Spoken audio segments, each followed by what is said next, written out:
चलिए दोस्तों बात करते हैं एक और नए क्वेश्चन के बारे में। इस क्वेश्चन में एग्जामिनर ने कहा एक समांतर चतुर्भुज की दो अंशन भुजाएं 15 सेंटीमीटर और 18 सेंटीमीटर लंबी है।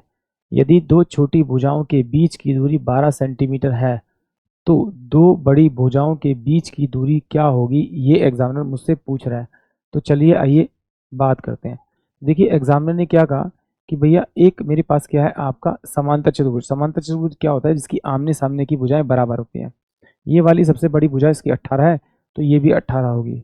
ये आपकी 15 है तो ये भी आपकी 15 होगी। अब एग्जामिनर ने कहा जो इसके बीच की छोटी भुजाओं के बीच की जो दूरी है वो कितनी है, वो कितनी है आपकी 12 सेंटीमीटर है, यानी कि ये इसकी हाइट दे रखी होगी इसकी।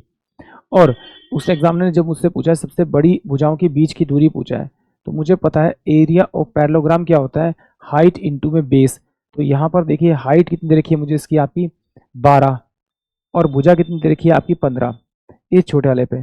तो एरिया तो मुझे चाहे मैं इस तरफ से निकालूं या मैं ऐसे निकालूं, एरिया तो मेरे पास बराबर होना चाहिए। तो इसका जो एरिया होगा वो पूरे पैरेललोग्राम के एरिया के बराबर होगा। तो अब कह रहा है कि जो उसकी एक बेस जो है, आधार जो है वो 18 है और उसकी ऊंचाई आपको बतानी है। मान लेता हूँ कि ऊंचाई x है, तो इसको सोल्व करूंगा तो मेरे पास में 10 सेंटीमीटर आएगी। यानी कि उसकी जो ऊंचाई होगी बड़ी से बड़ी भुजा के बीच में वो 10 सेंटीमीटर की होगी। यानी कि ऑप्शन जो बी होगा वो इस क्वेश्चन के लिए करेक्ट होगा। आई होप आप सभी को क्वेश्चन समझ में आया होगा।